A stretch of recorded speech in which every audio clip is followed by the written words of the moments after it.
முக்கியமா உங்க பாட்டி பேரை விட்டுறாத, அப்புறம் சண்டைக்கு வந்துடும். ம், சரிங்க. அம்மா, பத்திரிக்கையில எல்லார் பேரும் போடணுமா என்ன? பேசாம பொண்ணு மாப்பிள்ளை பேரை மட்டும் போட்டுட்டு அட்ரஸ் போட்டா முடிஞ்சுது. அப்படி இல்லை மருமகனே, முறைன்னு ஒன்று இருக்குல்ல, பத்திரிக்கையில் பேர் போடலைன்னா நம்ம சொந்தக்காரங்களாம் ஒன்று கூடி சண்டைக்கு வந்துடுவாங்க. எல்லாம் காலம் எவ்வளவோ மாறி போச்சு, இன்னும் நீங்க அப்படியே இருக்கீங்க. எங்க ஊருக்கு வந்து பாருங்க, கல்யாணம்னா அப்பதான் என்னன்னு தெரியும். பாருங்க, கல்யாணம்னு பேச்சு எடுத்து நம்ம 4 பேர் தான் கூடி கூடி பேசிக்கிட்டு இருக்கோம். நேரம் எங்க ஊரா இருந்தா ஊரே திரண்டு வந்து இருக்கிற அத்தனை பேரும் வேலை பார்ப்பாங்க. வாழை மரம் கட்டுறது, கல்யாணத்துக்கு முன்னாடி பந்தக்கால் நட்டுறதுன்னு சொந்தக்காரங்க அத்தனை பேரும் ஒரே வீட்டில் தான் இருப்பாங்க. தேஜு, அதுக்கெல்லாம் எதுக்கு நம்ம இழுத்து போட்டு வேலை பார்க்கணும்? அதுக்கெல்லாம் இங்க மேனேஜ்மெண்ட்ல ஆள் சொன்னா போதும், வந்து அழகா கல்யாண ஏற்பாடெல்லாம் அரேஞ்ச் பண்ணி கொடுத்துட்டு போயிடுவாங்க. அதான் உங்க ஊருக்கும் எங்க ஊருக்கும் உள்ள வித்தியாசம். நீங்க தளபதி பாட்டு கேட்டிருக்கீங்களா? மேரேஜ் என்றால் வெறும் பேச்சு அல்ல, மீனாட்சி சுந்தரேசா வாங்க வாங்க வாழ்த்து சொல்லணும். கேட்டிருக்கேன். ஆனா அந்த மாதிரிலாம் இப்ப பண்ண முடியாது தேஜு. வேற பேச்சு நிப்பாட்டிட்டு முதல்ல எழுதுங்க. சரிங்க, நீங்க என்னென்ன பேர் எழுதணும்னு இந்த பேப்பர்ல எழுதி வச்சிருக்கீங்கல்ல, கொடுத்துட்டு போங்க, நான் அப்புறமா எழுதி வைக்கிறேன். அப்படி சொல்றியா? சரிம்மா, எழுதி வை. வா போய் தூங்குவோம். பி, நீயும் நேரத்தோட போய் தூங்கு. சரிம்மா, போங்க. மச்சான், துணி கடைக்கு போய் அலைஞ்சிட்டு வந்தது ரொம்ப டயர்டா இருக்கு, நானும் போய் தூங்குறேன். நீங்களும் போய் படுங்க. சரி தேஜு, போ. குட் நைட் மச்சான். என்னடா வந்ததுலேருந்து என்னையே பார்த்துட்டு இருக்க? பொண்டாட்டி இவ்ளோ அழகானு பார்த்துக்கிட்டு இருக்கேன். பொண்டாட்டியா? ஆமா, தாலி கட்டினாதான் பொண்டாட்டியா? உன்னை என்னைக்கு பார்த்தனோ அன்னையில இருந்து என் மனசுல உனக்கு தாலி கட்டி குடும்பமே நடத்திக்கிட்டு இருக்கேன். ஓ, அப்படியா? அப்போ நமக்கு எத்தனை பிள்ளைங்க? லூசு, சும்மா சொன்னேன். சொல்லுடா, எத்தனை பிள்ளைங்க? பேச்ச விட போறியா இல்லையா?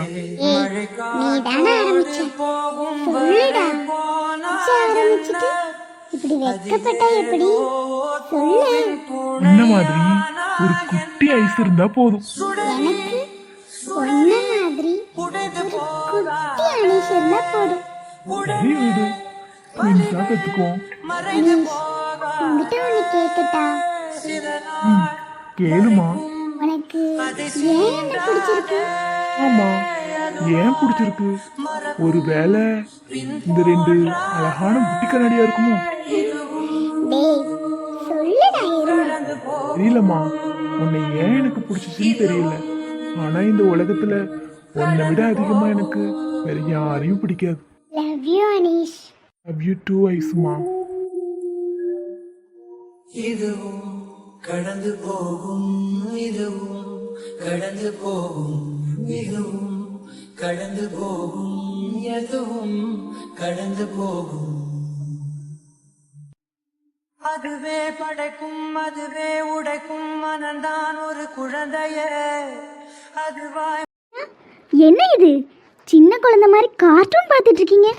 நீயும் உட்காந்து பாரு சோஃபி, இந்த கார்ட்டூன் உண்மையாவே நல்லா இருக்கும். சரி சரி, அதெல்லாம் அப்புறம் பார்க்கலாம். முதல்ல டிவி ஆஃப் பண்ணுங்க. உங்ககிட்ட கொஞ்சம் பேசிட்டு போகலான்னு வந்தேன். நீங்கள் என்னடாண்ணா குழந்தை மாதிரி கார்ட்டூன் பார்த்துட்டு இருக்கீங்க? பேசணும்னு வந்துட்டு இப்படி தள்ளி உட்காந்த எப்படி? கிட்டவா. பரவாயில்ல, இங்கே உட்காந்து பேசுவோம். சோஃபி, நீ எப்படி ரூம்குள்ள வந்த? அனீஸ் தேஜுலாம் பார்க்கலையா? எல்லாரும் நம்ம கல்யாணத்துக்கு பத்திரிக்கைக்கு யார் யார் பேர்லாம் போடலான்னு டிஸ்கஸ் பண்ணிட்டு இருக்காங்க. ஆனா சோஃபி, என்னால நம்பவே முடியல. நம்ம கல்யாணம் எந்த பிரச்சனையும் இல்லாம ஈஸியா நடக்குது. ஏங்க நீங்க வாயை வைக்காதீங்க, ஏதாவது பிரச்சனை கிளம்பி வந்துட போகுது. அவ்வளோ பயமா? ஆமா, பின்ன பயம்லாம் இருக்காதா? ஆல்ரெடி தேஜுவையும் அனிஷையும் பாருங்க, உள்ள அழுவுறேன் வெளியே சிரிக்கிறேன், நல்ல வேஷந்தான் வெளுத்து வாங்குறேன் அப்படிங்கிற ரேஞ்சுக்கு 2 பேரும் நடிச்சிட்டு திரியிறாங்க. இந்த நிலமெல்லாம் யாருக்கும் வரக்கூடாது. அம்மா சோஃபி, இதெல்லாம் வந்தா நானும் தாங்கிக்கவே மாட்டேன். அப்புறம் உங்ககிட்ட உனக்கு கேட்கணும்னு நினைச்சேன், மேரேஜ் அரேஞ்ச்மெண்ட்லாம் உனக்கு ஓகேவா? இதில் நான் சொல்கிறதுக்கு என்ன இருக்குது? எல்லாரும் மேரேஜ் இப்படி தானே பண்ணுவாங்க. அப்படி இல்லை சோஃபிமா, நீ கிறிஸ்டினிட்டி படி தானே வளர்ந்த, அதுதான் கேட்குறேன். அந்த முறைப்படி மேரேஜ் நடக்கணும்னு ஏதாவது ஆசைக்கு இது இருக்கா? சேச்சே, அப்படிலாம் இல்லை சூர்யா. அந்த மாதிரி மேரேஜ் பண்ணிக்கிறது நல்லா இருக்கும் பார்க்கறதுக்கு. எனக்கும் ஆசை இருந்தா சொல்லு, நான் வேணா அப்பா கிட்ட பேசுறேன். அதெல்லாம் வேணாம் சூர்யா. நம்ம ஃபேமிலியில் எல்லாரும் என்ன நினைக்கிறாங்களோ அதுபடியே நடக்கட்டும். நம்ம எப்படி மேரேஜ் பண்ணுறோங்கிறதுலாம் முக்கியம் இல்லை, யாரை கல்யாணம் பண்ணுறோங்கிறது தான் முக்கியம். நான் என் மனசுக்கு பிடிச்ச என் ஆசை மச்சானை கல்யாணம் பண்ண போகிறேன். மச்சானா? நீயும் தேஜு மாதிரி கிளம்பிடாத. கூப்பிட்டா என்ன தப்பு? இப்போ பாருங்க, ஏன் மச்சான், ஏன் மச்சான், தேஜுவாக மாறிய சோஃபியை பார். ஏன் மச்சானை பார்த்தீங்களா தோப்புக்குள்ள. சோஃபி போதும் நிறுத்து. தேஜுவும் இப்படிதான், ஏதாவது மச்சான் மச்சான்னு காமெடி பண்ணிட்டே தெரியவா. ஆமாங்க, ஆனால் இப்போ தான் அவளை நினச்சா ரொம்ப கஷ்டமாக இருக்குது. மனசுக்குள்ளே ஏகப்பட்ட கஷ்டத்தை வச்சுருக்கா, ஆனால் நமக்காக வெளியே சிரிச்சுக்கிட்டு இருக்கா. ஆமா சோஃபி, நம்ம இருந்தும் அவளுக்கு எதுவுமே செய்ய முடியலையே நினச்சாதான் ரொம்ப கஷ்டமா இருக்கு. இதுங்கங்க, எல்லாம் சீக்கிரம் சரியாயிரும். ஏங்க, என்ன உங்களுக்கு எவ்வளோ பிடிக்கும்? ரொம்ப ரொம்ப பிடிக்கும். ஏன் கேட்குற? சும்மா தான் கேட்கணும்னு தோணுச்சு. ஓ, என்ன உனக்கு எவ்வளோ பிடிக்கும்? அதே தான், ரொம்ப பிடிக்கும். என்ன உனக்கு எப்படி பிடிச்சிச்சு? காலேஜில் இருக்கும்போது நான் பயங்கர ஸ்ட்ரிக்டாக இருப்பேன், அப்புறம் எப்படி உனக்கு என்ன பிடிச்சிச்சு? கரெக்டு தான். நீங்கள் காலேஜ் வாத்தியாராகவே வந்து ப்ரப்போஸ் பண்ணியிருந்தா நான் கொஞ்சம் யோசிச்சிருப்பேன். ஆனால் நீங்கள் தான் உஷாராக லெட்ரு மூலமாக லவ் பண்ணீங்களே. லெட்ரு படிக்கும் போதெல்லாம் உங்களுக்கு என் மேலே எவ்வளோ பாசம் இருக்குன்னு அதில் வெளிப்படும். அதனால தான் உங்களை லவ் பண்ணேன். மட்டும் இல்லை சூர்யா, எனக்கு அம்மா அப்பா யாரும் இல்லைன்னு நான் ஏங்கிட்டு இருக்கும்போது இருக்கேன்னு வந்தவங்க நீங்கள். எனக்கு சின்ன வயசுலேருந்தே அம்மா அப்பா பாசம் கிடைச்சதே இல்லை. நீங்கள் என் மேலே அன்பு காட்டும் போது எனக்கு தோணும், வேலை அம்மா அப்பா இருந்திருந்தாலும் இப்படி தான் இருந்திருப்பாங்களோன்னு. எனக்கு அம்மா அப்பாவா எல்லாவாவும் நீங்கள் இருக்கீங்க சூர்யா. என்ன திடீர்னு எமோஷனல் ஆயிட்ட? தெரியல சூர்யா, திடீர்னு பேசும்போது அப்படியே வந்துருச்சு. எனக்கு எல்லாமே. நான் கொஞ்ச நேரம் உங்க மடியில படுத்துக்கவா? நீ தூங்கும் நேரத்தில் என் கண்கள் தூங்காது கண்மணியே, ஓ கண்மணியே.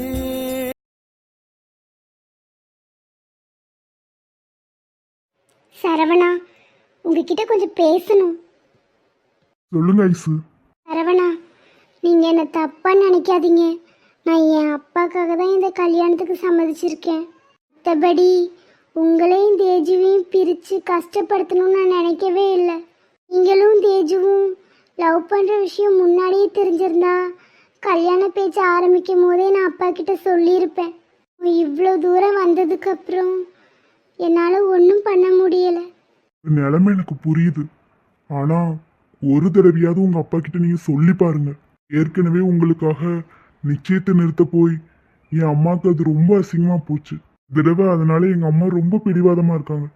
அதனாலதான் என்னாலையும் ஒன்றும் பண்ண முடியல. தயவு செஞ்சு ஒரு தடவை உங்க அப்பா கிட்ட பேசி பாருங்க. சரவணா, உங்ககிட்ட கொஞ்சம் தனியா பேசணும்.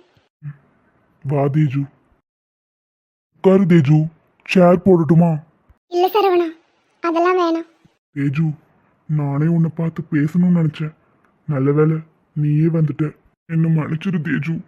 என்னால இனி எதுவுமே பண்ண முடியாது.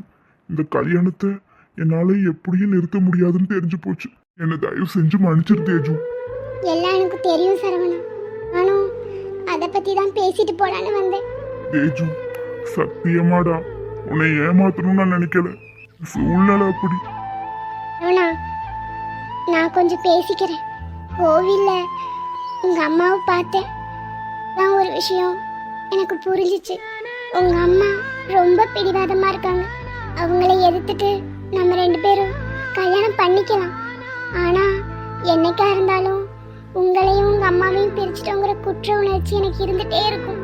இவளுக்கும் அதே மாதிரிதான்.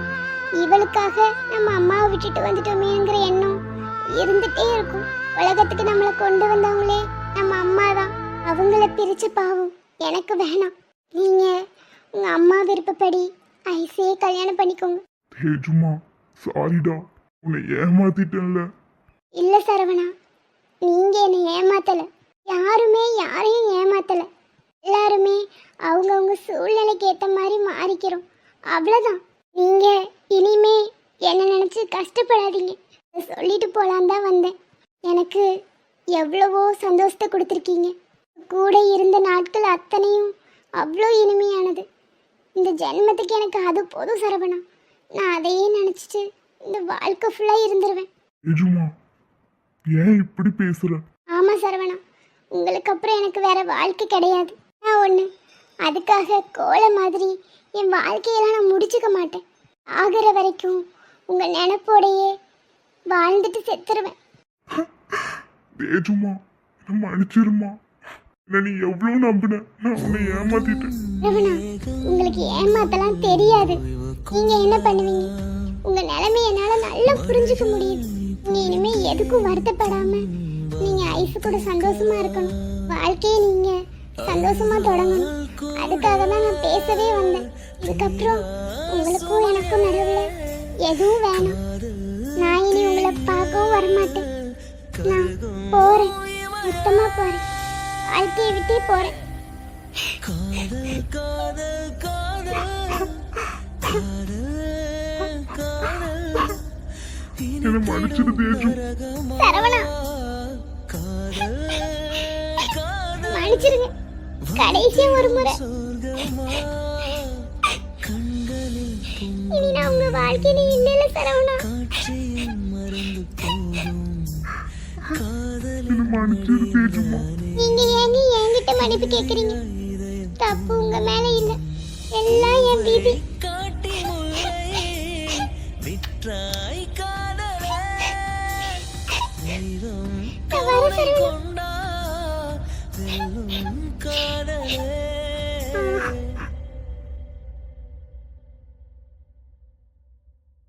பித்தாளைக்கு பேர்ச்சம்பழம், பேர்ச்சம்பழம், ஈயம் பித்தாளைக்கு பேர்ச்சம்பழம். மாதிரி உங்க வீட்ல ஏதாவது பாத்திரம் இருந்தா கொண்டாங்க. எரிச்சம்பழம் சாப்பிட்டு ரொம்ப நாள் ஆச்சு. நெடுமாரி வாங்கி சாப்பிடுவோம்.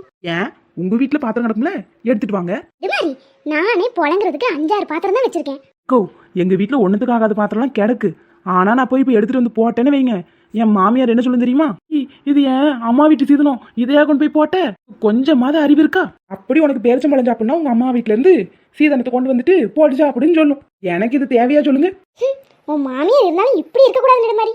அதான் எனக்கெல்லாம் மாமியாரே இல்லாத வீடு தான் வேணும்னு சொல்லி நிலையா நின்று கட்டினேன். ஈயம் பித்தாளைக்கு பேர்ச்சம்பழம், பேர்ச்சம்பழம். அவன் இன்னும் போல, இங்கேயே தான் நிக்கிறான். நெடுமாரி ஒரு பாத்திரத்தையாவது எடுத்துட்டு வா நெடுமாரி. Please please please. அண்ணி பேரிச்சம்பழம் சாப்பிட்டு ரொம்ப நாள் ஆச்சு. Please please please. சரி இருங்க, 2 பேரும் போய் எடுத்துட்டு வரேன். கிடக்கிற பாத்திரம் அவ்வளோ ஒன்றுத்துக்கும் ஆகாதான். பேசாம எல்லாத்தையும் எடுத்துட்டு போயிருவோமா? எல்லாத்தையும் எடுத்துட்டு போயிட்டா என் மாமியார் கிளவி கண்டுபிடிச்சிரும். பாதியை மட்டும் எடுத்துட்டு போவோம். நெடுமாரி வந்துட்டியா? நல்ல வேலை, நான் அந்த பையனை நிக்க வச்சிட்டு இருந்தேன். எங்க வரமாட்டியோன்னு நினைச்சேன். நீ இவ்வளவு கம்மியா பாத்திரம் கொண்டு வந்திருக்க, இன்னும் கொஞ்சம் அள்ளி போட்டு வந்திருக்கலாம்ல. வீட்டில் இருக்கிற அவ்வளோத்தையும் எடுத்து போட்டு வந்துடவா? இதுக்கே என் மாமியார்ட்ட என்ன ஏச்சு வாங்க போறேன்னு தெரியல. சரி சரி வா, இதையாவது போட்டு என்ன தெரியுதுன்னு பாப்போம். இம்புட்டு பாத்திரம் கொண்டு வந்திருக்கோம். ஒரு 1 கிலோ பேரிச்சம்பழம் கொடுங்க. 1 கிலோவா? ஏமா இதெல்லாம் பாத்திரமாமா? இதெல்லாம் பாத்திரம் சொல்லி எப்படிதான் புழங்குனீங்கன்னு எனக்கும் தெரியல. நான் நியாயப்படி நான் எடுத்துக்கவே கூடாது. என்னண்ணே இப்படி சொல்லிவிட்டீங்க? அம்புட்டும் புது பாத்திரம் உடஞ்சு போச்சேன்னு கொண்டு வந்திருக்கோம். எதுமா இது புது பாத்திரம்? காலங்காலமா கழுவாம யூஸ் பண்ண மாதிரி இருக்கு. போய் புது பாத்திரம் சொல்லி இப்படி புழுகுறியம்மா? சரி சரி ரொம்ப அளக்காதீங்க. இதை வாங்கிட்டு எம்புட்டு பேரிச்சம்பழம் வருமோ அவ்வளோ கொடுங்க. இந்தாம்மா புடி, இவ்வளவுதான் வரும். எல்லாம் ஒரு பாத்திரம்னு கொண்டு வந்துட்டாங்க. இதுக்கு நான் சும்மாவே கொடுத்துட்டு போயிடுவேன். ஏன் பித்தாளைக்கு பேரிச்சம்பழம், பேரிச்சம்பழம். என்ன நெடுமாரி இத்தனோண்டு கொடுத்துட்டு போறான்? இதுவாது கிடைச்சிட்டேன்னு சந்தோஷப்பட்டுக்கோங்க. வாங்க மரத்தடிக்கு போய் கொஞ்சம் திம்போம். இங்க போட்டு வச்ச பாத்திரத்தை ஒன்னத்தையும் காணோம். நெடுமாரி பிள்ளை எங்க?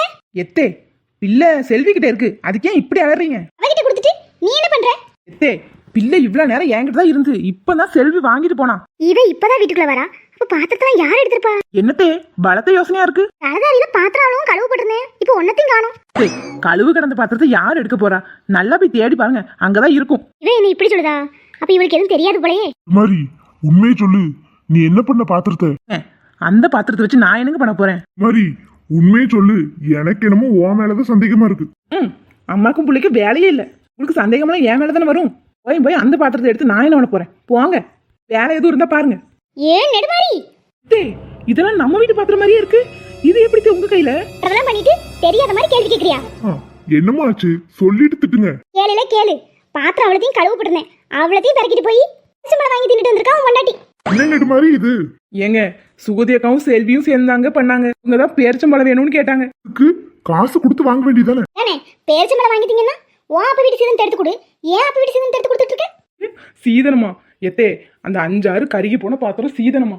அதை பேரிச்சம்பழக்காரனே எடுக்க மாட்டேன்னு சொல்லிட்டான். நாங்களே கட்டாயப்படுத்தி கொடுத்துட்டு வந்தோம். கறி போனாலும் சரி, கறி கட்டையா போனாலும் சரி, அது என் வீட்டு பாத்திரம். அதை உனக்கு எடுக்கிறதுக்கு உரிமையே கிடையாது. அப்படி உனக்கு பேரிச்சம்பழம் தின்னாங்கன்னா உன் அப்பா வீட்டுல இருந்து பாத்திரத்தை வாங்கிட்டு வா. நான் பாத்திரத்தையும் போட்டு நல்லா தின்னு. அத்தே, சொல்லிட்டீங்கல்ல, அடுத்த வாட்டி மறக்காம என் அப்பா வீட்டுக்கு போய் வாங்கிட்டு வந்து அப்ப பேரிச்சம்பழம் தின்னுக்கிறேன். வரட்டா? உழுப்படுத்துவேன். இன்னும் பேசிட்டு இருக்க எப்படி போறா பாரு. இடுங்கம்மா, சின்ன பிள்ளை சரியாயிரும். ஆமாமா, சின்ன நொல்ல. ஒரு பிள்ளைய பெத்தெடுத்தாச்சு, இன்னும் அவளை சின்ன பிள்ளைன்னு சொல்லிட்டு திரி. அவ இதுவும் பண்ணுவா, இதுக்கு மேலையும் பண்ணுவா. நீ தந்த காயமோ, நீ தந்த